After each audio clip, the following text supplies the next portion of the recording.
What I remember about the day Superman died is that I bought the issue from my local comic shop. And for some reason, we had to go to the local mall right after that.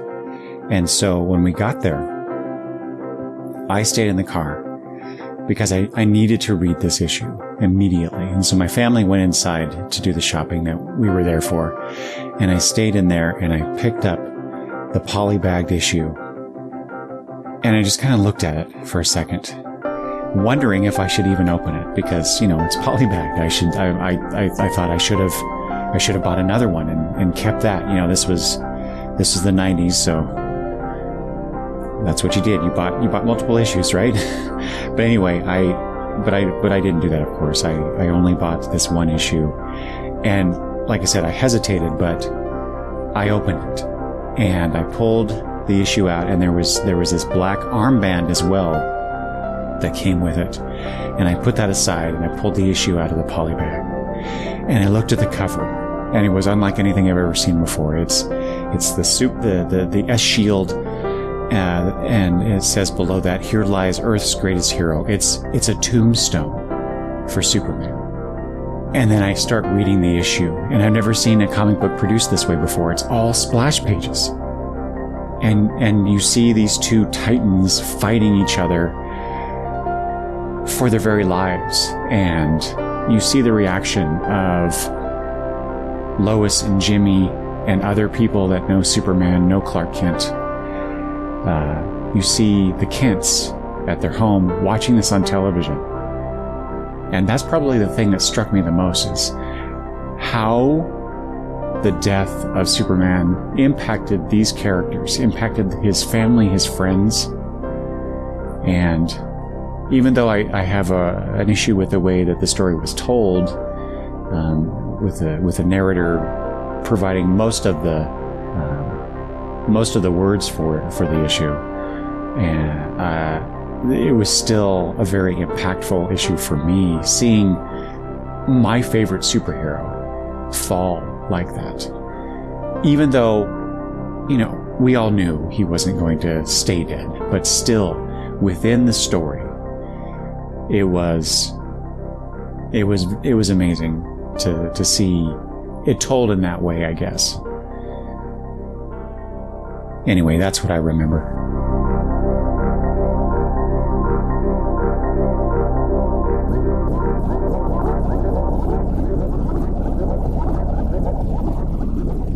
You're listening to Just Another Fanboy Presents The Death of Superman, episode number 2, Countdown to Doomsday.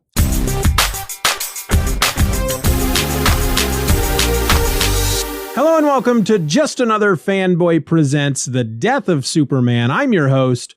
My name is Steven, and our introduction this week was submitted by Eric from the Longbox Review podcast. You can find that at longboxreview.com. And you can find Eric over on Twitter under the handle @LongboxReview. Thank you, Eric, for that submission. I really quite enjoyed it. If you would like to submit an introduction to be used as a cold opening to a future episode of Just Another Fanboy Presents, record yourself answering the question, "Where were you when Superman died?" and send the file to me at justanotherfanboy@gmail.com. Just make sure in the email that you tell me who you are and where folks can find you online so that I can give you your props in the episode. Just keep in mind as well, I reserve the right to refuse to use any introduction as I see fit, especially if maybe what you are trying to plug, maybe,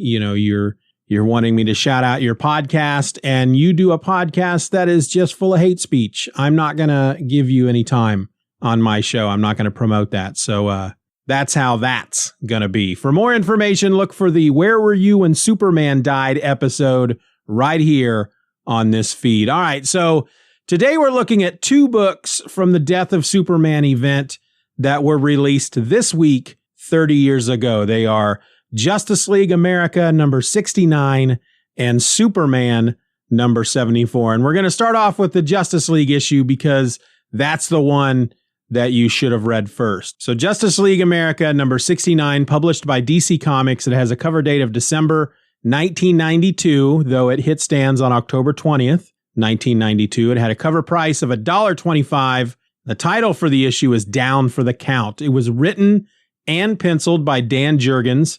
Inks were by Rick Burchett.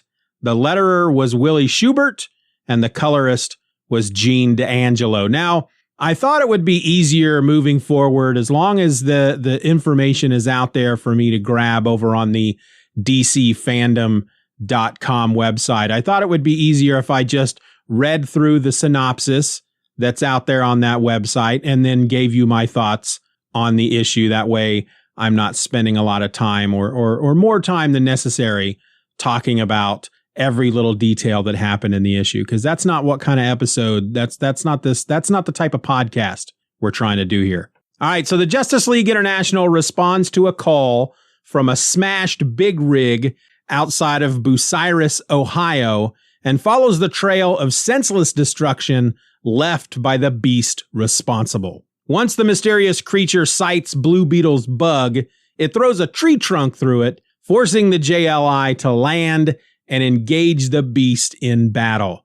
It systematically takes the team apart, finishing by punching Booster Gold into the stratosphere. In the meantime, Superman is interviewed on television by Cat Grant, cutting it short as he learns the network is broadcasting an emergency report on the Ohio battle. Booster Gold is caught in midair by Superman and declares it's like Doomsday is here, thus providing the monster with a name. All right, so yeah, while this was a Justice League book, it really kind of fit perfectly in the Death of Superman storyline.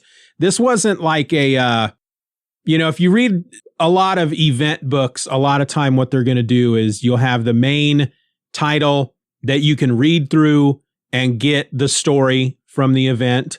And then you have these tie-in books that aren't required reading, but they help to add a little bit more to the story, and it makes the story feel a bit bigger. This particular issue is, I feel, required reading. It's why they included it in the trade paperback. It's why it's included in all the collections. You need to read this if you're going to be reading the Death of Superman storyline. And while it is mostly a big punch 'em up, that's what a lot of these issues are going to be moving forward until we get to the actual moment where Superman dies. I think Dan Jurgens does a very good job, including a lot of slow, quiet moments within the issue. So it's not literally just people punching each other in the face. And part of that is this television interview that Superman does, being interviewed by Cat Grant. And it's being broadcast all over the world, of course, like a TV show would. But schools across America are showing this interview. It seems to be, they don't come right out and say it, but it feels like because of that this interview, because I should probably mention that in the studio is a live audience, and they're made up of local high school students. And so the purpose behind this interview is not just let's get an interview of Superman. It's more to, I guess, kind of provide information to high school students, because they do a question and answer.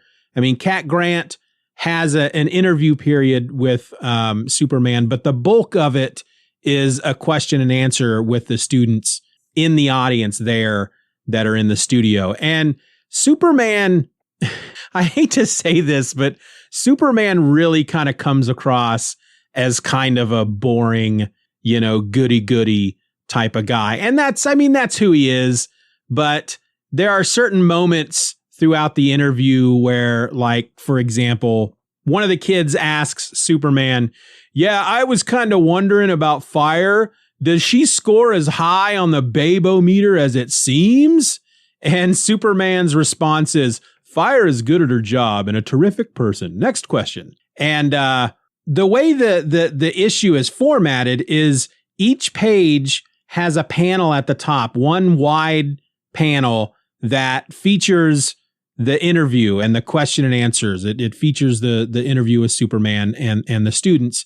And then the rest of the page is what's happening with the Justice League and Doomsday. And really, Doomsday is just tearing the Justice League apart. And I got to kind of wonder, at the time that I read this, and I'm sure I'll say this a couple of times in this episode, and because I'm sure it'll come up in my mind as I'm revisiting both of these issues, the Justice League America 69 and Superman 74, because both of them are very much, the Justice League is such a big part of both of these issues. I think about the Justice League team that is in this event and was around at the time compared to who we have in the Justice League now, because after Crisis on Infinite Earths, they kind of rebooted everything, and Keith Giffen and Kevin Maguire and the other guy whose name doesn't leap into my brain, they were given the task of rebooting the Justice League, and they were not able to use the big seven. They were not able to do your, what most people think of as the Justice League, which would be Batman, Superman, Wonder Woman, Flash, Green Lantern, Aquaman, possibly Hawkman, Martian Manhunter. They had a couple of them. They had Batman in the book when it started. They had Martian Manhunter. They had Captain Marvel, or as he's known now, Shazam. But by this point in the series, because they kind of had to stack the deck, they kind of had to fill the Justice League ranks with this new book with kind of more B-listers like Blue Beetle and Guy Gardner. They couldn't use Hal Jordan. They used Guy Gardner, and they couldn't use Jon Stewart either. And you had Booster Gold, and then Fire and Ice came on. And so by this point, unless you were reading DC Comics at the time, or unless you really know a lot about DC Comics, a lot of these characters you may not even recognize. Bloodwind is a big example. And there's a few moments throughout this Justice League issue where it's hinted at that Bloodwind is a very mysterious character. And Blue Beetle, at least once or twice, makes a note to himself that he's basically been kind of keeping his eye on Bloodwind, who has kept his past a secret. And when he uses his powers, he almost kind of masks his powers. So Blue Beetle has never been able to get kind of a handle on exactly what Bloodwind's powers are or how powerful he is. And there's a moment where you find out that Bloodwind is actually somebody. And I'm going to go ahead and spoil it. He's actually Martian Manhunter in disguise for some reason. I don't remember the storyline behind that, because I wasn't reading Justice League at the time. And in fact, I had really gotten out of a lot of DC books at the time and only jumped back in because of the death of Superman. This is, I didn't really talk about it in the previous episode, but this is really the beginning of my time collecting comic books. I had been reading comic books since the early 80s, but those were all books that my older brother had bought. And I had, the only books I had owned were G.I. Joe and Captain America. And that's because my parents agreed to subscribe to those books for me. But once I had graduated high school, once I had a job and was able to, once I was making my own money and was able to go into the comic book store each week, I started up my comic book collection. And this is around the time that really started happening. Image Comics were coming out. And, again, I wasn't really into the DC books anymore. I had been reading a lot of the post-crisis stuff in the late 80s and then kind of dropped out and then came back because of Death of Superman. So, for example, as I was reading this for the first time, I had no idea who Bloodwind was. Now, there's another character on the team called Maxima. I had no idea who she was. She's apparently an alien, and she's super strong. She can fly. She's got some kind of mental powers. But otherwise, the team really is made up of a bunch of, for lack of a better term, lightweights. And I got to kind of wonder what kind of event this would have looked like nowadays when you had a Justice League that featured Batman and Green Lantern and the Flash and, all the big guns and Wonder Woman. And because really none of them during this whole first story arc, during this whole first chapter where Doomsday is, making his path of destruction and takes out the Justice League, and Superman has to take him down by himself. With the exception of these characters, these Justice League characters, none of the other heroes in the DC universe are really available, I guess, to step in and help Superman out, which even at the time I thought was kind of weird, because there were still guys like Captain Marvel who were around at the time. I mean, I just have to imagine if Bloodwind or Martian Manhunter wasn't doing whatever this thing is that he's doing, pretending to be Bloodwind, if he was there as Martian Manhunter, if we had all of our Green Lanterns, Guy Gardner, John Stewart, and Hal Jordan, and because even at this point, Guy Gardner, he's no longer a Green Lantern. He'd been kicked out of the Green Lantern Corps, and he has a yellow ring, and he goes by the name Guy Gardner Warrior. And he wears cowboy boots with a big G on the side of them. But, what would this look like if Wonder Woman had been there, if Captain Marvel had been there, if Captain Atom had been there, if Supergirl and while Supergirl is here, a version of Supergirl is in this world. We talked about her in episode 0. She doesn't make an appearance. She doesn't help Superman out at first. And there's a reason for that. We'll get to that. But I don't know. It's just one of those things that even at the time I felt like here is really a big deal in the DC universe, because Superman really has a hard time stopping Doomsday. And the fact that Doomsday walks through the Justice League, despite the fact of, despite who makes up the Justice League, Doomsday really just kind of walks through them like they were a field of grass. And that should have sent alarm bells across the DC universe. Now, granted, this is happening within the span of a few hours. From the moment Doomsday emerges and, let's just say from the moment that the Justice League encounters Doomsday to the moment that Superman dies, really we're only talking about the span of a few hours, which, in superhero world is a lifetime, especially when you're thinking about characters like the Flash and Wonder Woman who can go very far, very fast. But I'm straying from the entire story here. Again, even at the time, I thought this could have even had a much bigger impact had we seen Doomsday take out really all of the big guns in the DC universe before Superman finally took him down. But we didn't get that opportunity in this book, and that's all right. The taking down of the Justice League by Doomsday really kind of does what it needs to. It proves or shows to the reader that Doomsday is not somebody to be trifled with, that Doomsday is a very powerful creature.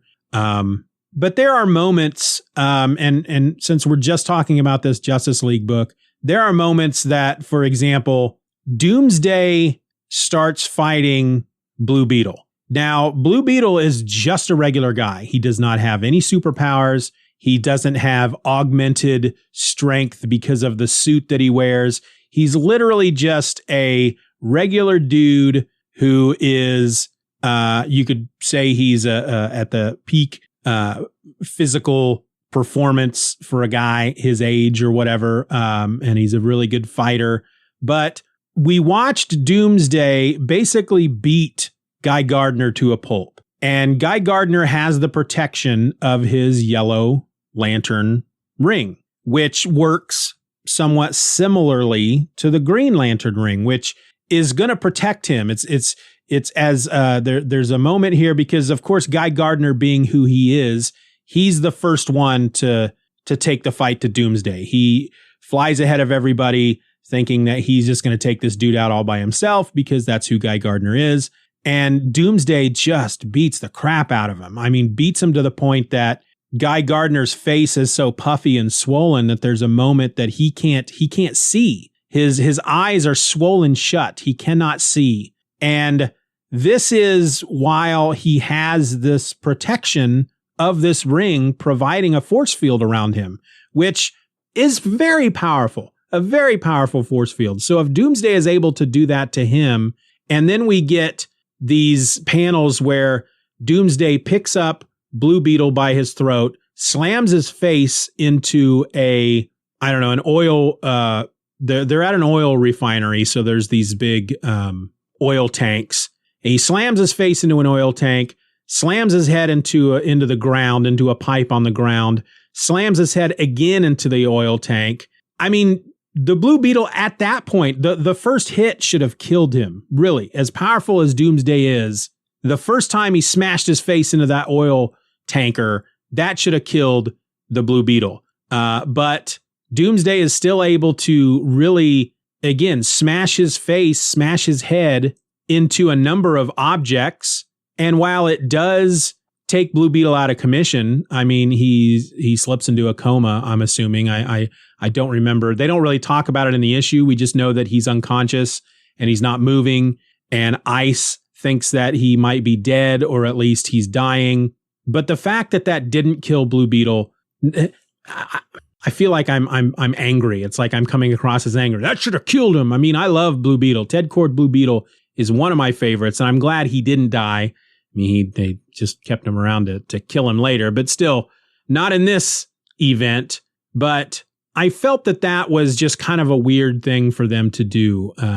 They do the same with Booster Gold a little bit later, because his, Booster Gold as well, he's just a regular dude, but he's got this suit that enhances his speed and his strength, and he's basically wearing Iron Man armor that just happens to be spandex because it's from the future. And he runs out of power, and so he ends up being just a regular dude. And Doomsday does the same thing to him, beats the crap out of him, but doesn't kill him. And the only argument you could make there is that for some reason Doomsday is holding back when he fights those guys, and I don't know why Doomsday would do that. But it's during this fight that Superman is being interviewed, and they at one point have to cut the interview short because they have to go to the special on-the-spot report to talk about this attack that's happening in Ohio. And Superman catches a bit of the news report and then decides he needs to go help the Justice League. And by the time Superman arrives,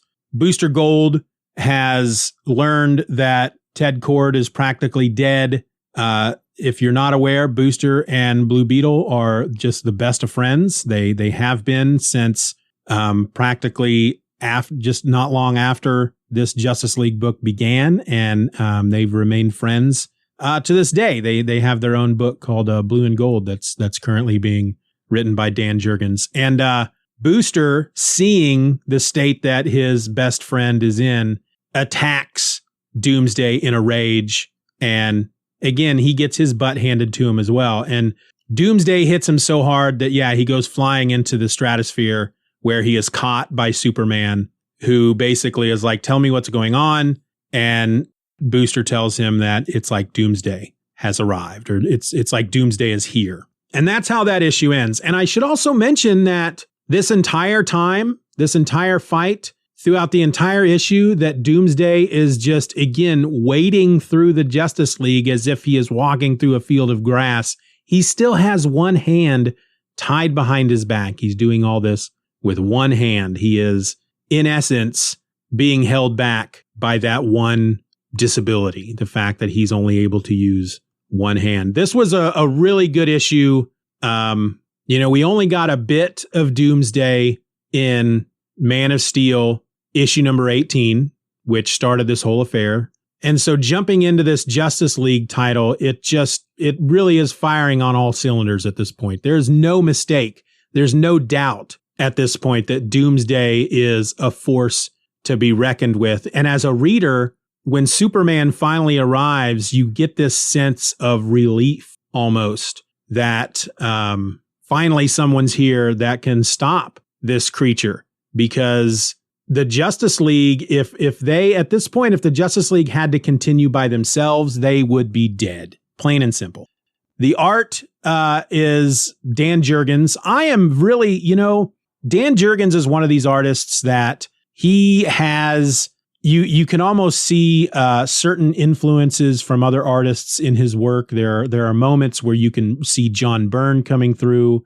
There are moments when you can see guys like Kirby and a lot of the old classic artists coming through. He definitely he's definitely influenced by the old school. And I believe he's a bit of a workhorse because he is drawing both Justice League and the Superman book in the same month. Now, when we get into the Superman book, we do find that while he's listed as pencils, I think someone else is listed as finishes. So he's not doing full pencils, I believe, in the Superman book, or at least the issue we're going to talk about next. But still, he's putting in a lot of pages each month, and it doesn't seem to affect the quality of his art too much. There are panels that just look gorgeous and some that look all right. Dan Jurgens is just one of these guys that when I read his stuff, I will come across certain pages and certain panels where I will just sit there and go, dang, that looks freaking great. I think I'm a Dan Jurgens fan. I think I'm going to stick him up there in the upper echelon of my favorite artists. And then 2 or 3 panels later, I'll be like, never mind. I mean, it's all right. He's all right. But he's just, I think it's very obvious that if Dan Jurgens was just kind of given the time to sit down and dedicate however much time he needed to do a book, that it would look just gorgeous from front to back. But I feel like he's probably of that school of thought as an artist where, as a comic book artist, you have to kind of, and I'm speaking as if I'm an expert, as if I know, as if I'm part of that world. But based on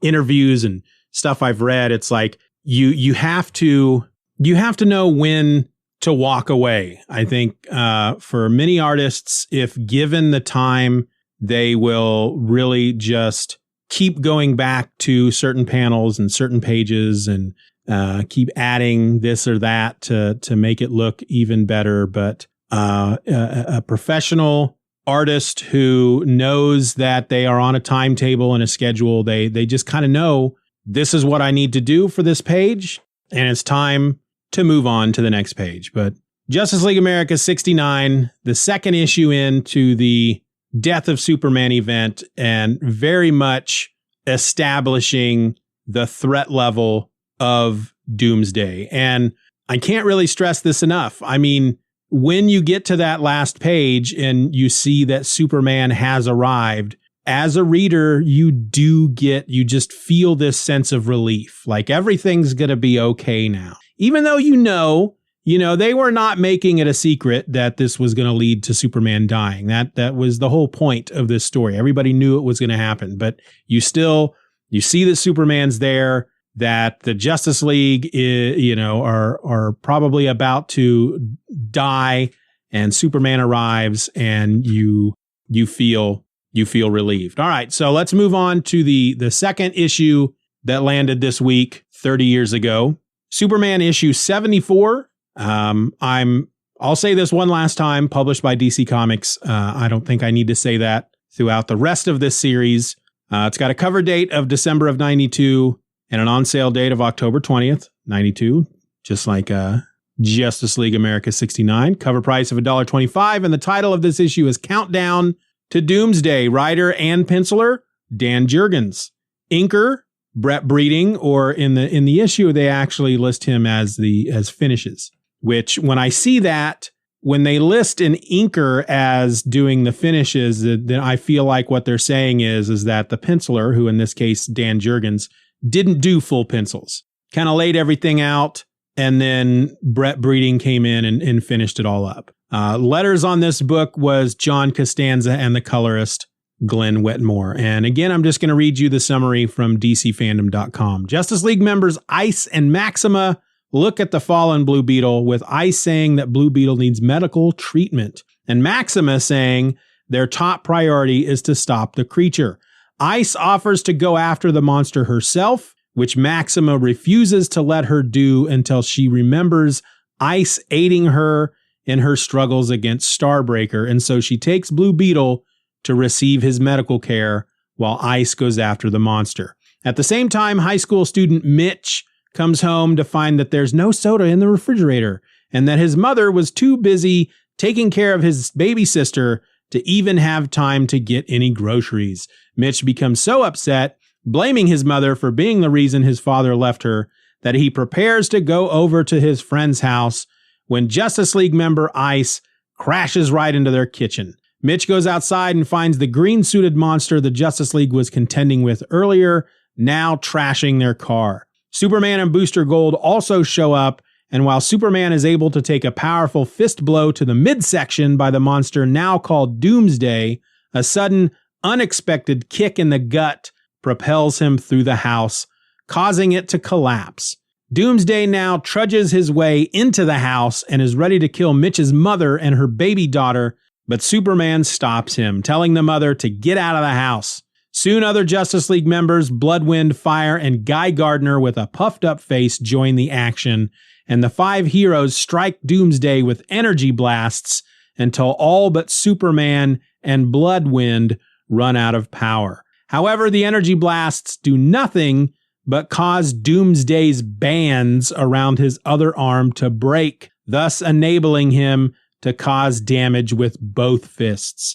The monster grabs Booster Gold, shreds up his costume, and pummels him so severely that he throws him against a weakened Guy Gardner. Superman and Bloodwind try to take on Doomsday simultaneously, but the monster grabs Bloodwind just as he is about to use his eye beams, causing them to strike near the gas lines and also causing a fiery eruption that consumes the house in flames.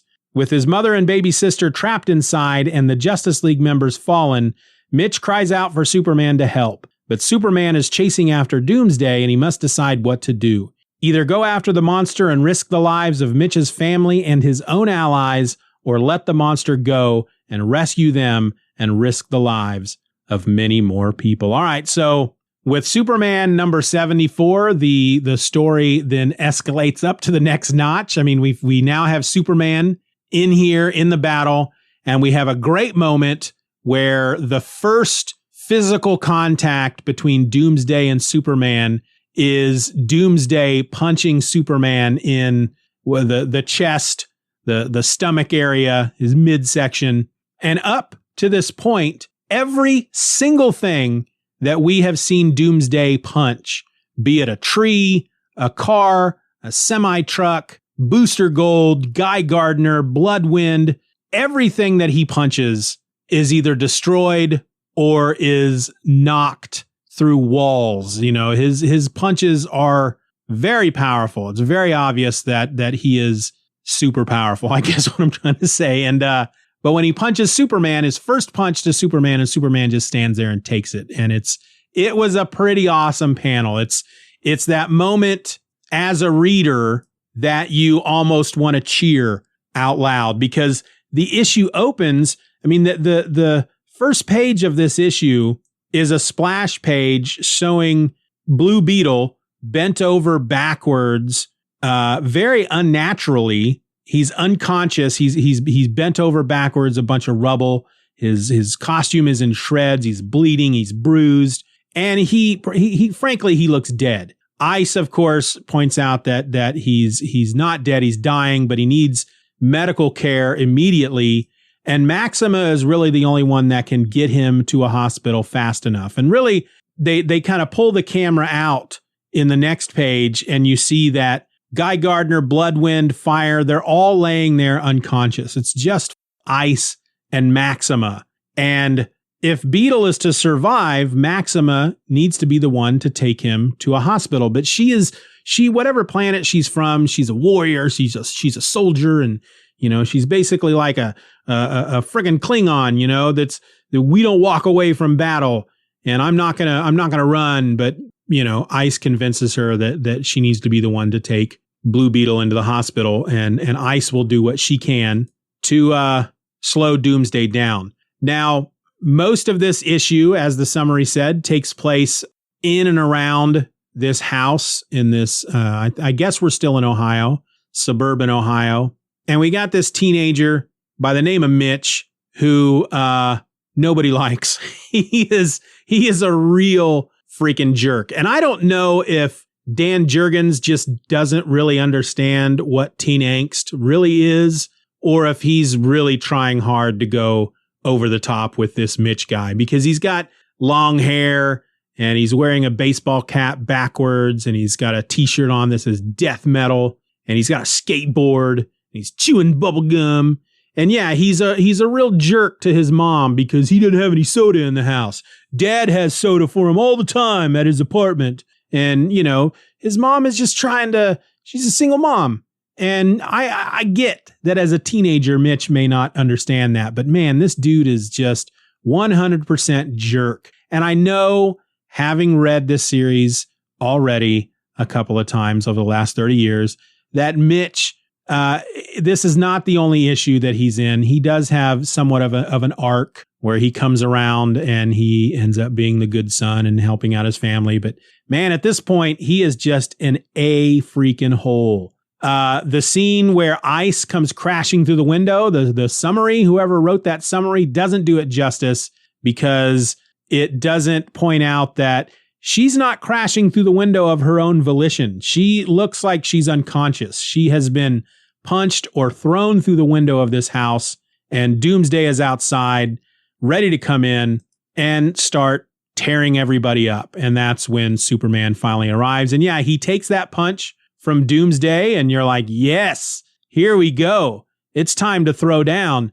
And Mitch, who obviously does not like Superman, it's made very clear that his favorite hero is Guy Gardner, which tells you all you need to know about Mitch. And when he sees Superman take that punch, his response is, big deal.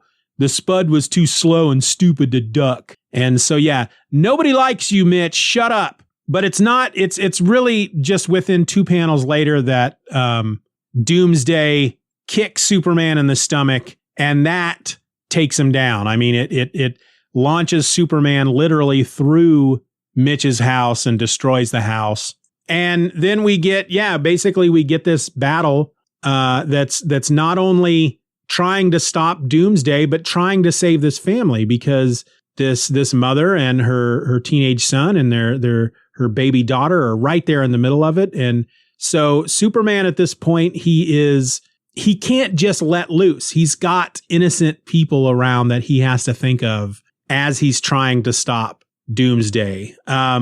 Bloodwind and Guy Gardner and Fire and Booster arrive. And that's when they have this moment where all of them who, each one of them can do some type of energy blast. Superman has his heat vision. Bloodwind has some type of eye beams. Guy Gardner, of course, has his yellow power ring. Fire shoots fire. And then Booster Gold has energy blasts that come from his suit. And again, Guy Gardner, his face is so puffy, his eyes are swollen shut, that when they all decide we are going to let loose with our energy blasts, whatever form of energy we can launch, well, all 5 of us at the same time, we're going to fire at Doomsday and just take him out. Guy Gardner basically pipes up that he can't see, and he wants somebody to point his ring toward Doomsday, and Bloodwind does that for him. And yeah, they just pour it on and continue to do so until Fire is spent and she passes out. Booster Gold's power batteries in his suit, they drain. And Guy Gardner, while he doesn't run out of energy, it's at that point that he suggests, all right, we've probably stopped him. Let's shut it down and see what we're looking at. And that's when we see that not only is Doomsday still standing, now both of his arms are free. We can see half of his face now. And he's just a wicked looking dude. I mean, he's got these bony protrusions that come out of his knuckles that are like claws. He's got them coming out of his elbows. He's got them coming out of his face and like out of his upper lip. Like he's got these fangs that come out of his upper lip. And though he's got regular teeth, he's got it's like he's got a exoskeleton and a skeleton inside. And he's got, bones that almost that kind of go over his eyes, that protect his eyes. It's like he's a very wicked looking dude. And yeah, it's very disheartening when you get to this point, because not only do all of our heroes let loose with every single ounce of power they have, not only does it not stop Doomsday, in essence, it makes him more powerful, because now he has both arms and both fists, and he really starts laying into the heroes at this point. And the panel where the smoke clears and we see Doomsday's face and then him right next to his face, superimposed there. It's a great panel. This is one of these panels where I talked about how there are moments within books that Dan Jurgens does where it's just like, oh my gosh, this is beautiful. Now, again, Brett Breeding is doing the finishes. So I'm going to put a lot of the beauty in this panel on Brett Breeding, where the layouts, ultimately the general outline, the figures were put there by Dan Jurgens, but the gorgeous beauty of it is all Brett Breeding. I'm gonna put it up to him. And so, yeah, at this point, this is when Doomsday beats Booster Gold into unconsciousness. Mitch's mother and Mitch and their daughter are able to get out of the house, but Mitch's mom grabs up Ice, who is still unconscious and was in the house, and she drags her out of the way. Bloodwind fires his eye beams at Doomsday just as Doomsday punches him in the face, so the eye beams go wild and hit a gas main, and there's an explosion, and the house is destroyed. And that's when Doomsday, at this point, he's just like, all right, I'm done. His whole motivation really at this point is just to keep moving forward. We don't know where he's going or why, but he's moving forward, and anything that stands in his way gets destroyed. And so at this point, it's like Doomsday has discounted the rest of the heroes. They're, as far as he's concerned, they're down for the count. So he leaps off into the distance. Superman goes flying after him. We learn that Mitch's mother is now in the house, surrounded by fire. She is unconscious. The baby is there with her. Mitch is trying to get through the flames to get to her. He realizes that all of the other heroes are all passed out. They're all down. There's nobody there that can help them. So he starts shouting for Superman to come back and help. And that's when Superman is left with his decision. He's flying through the air. He's just about able to reach out and grab Doomsday's foot. And he has to decide, does he go back and save Mitch and his mom and the baby? Or does he try to stop Doomsday there and now? And, come on, that he has no choice. What he's going to choose. He's going to go back and he's going to help Mitch and his mom and the baby. This is like one of those dumb cliffhangers where that's the last page and you're like, oh my gosh, what's Superman going to do? You know what Superman's going to do.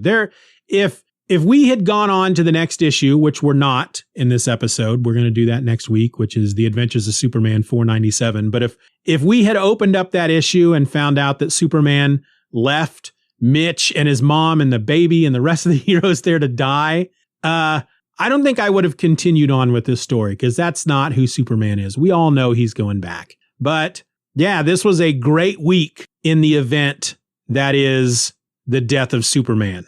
2 issues, and since they were both written by Dan Jurgens, they really flowed together. They were basically like a part 1 and part 2. And I do remember, the feeling I remember from when last I read through this event, because we have, the creative teams on all 4 of these Superman books who meet once a year at the Superman Summit and map out what they're going to do, the big storyline. And you have the one editor, Mike Carlin, who oversees everything. You do really get the sense that this is one story and not 4 different stories that happen to tie together, which sometimes happens when you have, a particular crossover event happening in titles like this. I recently read Fear State at DC that ran through the Bat books. And I only read the issues that were in Batman and Detective Comics and then Nightwing. And the whole Fear State storyline, while it was supposed to be a crossover, it was all basically being headed up by James Tynion the Fourth, who was writing Batman at the time, but he wasn't writing Detective. And while both Batman and Detective had the Fear State banner on them, they were not part of the same story. And it really felt weird. Matter of fact, now I'm second guessing myself. Did they both have the Fear State banner? I feel like they did, but it's you had one particular storyline going on in Detective Comics, and then one storyline, the main Fear State storyline going on in Batman. And so it felt like Batman was over here doing one thing in the one issue, and then he'd run across town and do this other thing, and then run back across town. And, it felt disjointed, and you're not getting that sense so far. Granted, we're only 3 issues into the storyline, but I don't remember feeling that at all reading through these. I think I've read through this twice now. This might be my 3rd time through the Death of Superman. But next week, like most of the weeks, we had just one issue come out, Adventures of Superman, number 497. Now, I will say, looking through the schedule of what we have coming up, I think I talked about this in the previous episode, but I kind of want to just kind of keep reminding you that when we get to the week of Thursday, December the 8th, there were no issues released that week 30 years ago for this event. And so currently, as the schedule stands, I don't have an episode scheduled for that week. However, if I get feedback about any of these episodes, because we will have the 0 episode and then 9 episodes out before we get to that first week off. If I receive any feedback between then and now, and I have time to put together a feedback episode, that's what we'll do the week of December 8th on that Thursday. And if you want to provide me with feedback, you have the email address, justanotherfanboy@gmail.com. You have the Just Another Fanboy voice line, 785-318-6673. You can use that to text in your feedback, or you can call and leave a voicemail. You can join us over at the forum. That's forum.justanotherfanboy.com, and scroll down to the Just Another Fanboy Presents message board and leave your feedback there. Or you can just follow me up over on Twitter at Stephen or else. I always post about these episodes over on the Twitter. So many, numerous, and wonderful ways for you to leave feedback. And you're not required to. I'm not begging. I wouldn't mind having a week off, but at the same time, I wouldn't mind putting out a feedback episode. So I'll just leave it up to y'all.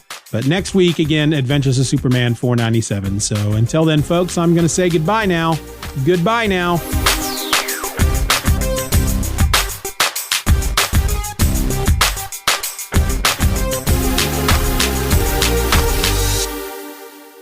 Hello and welcome to Blah for Your Fart in their further fart face.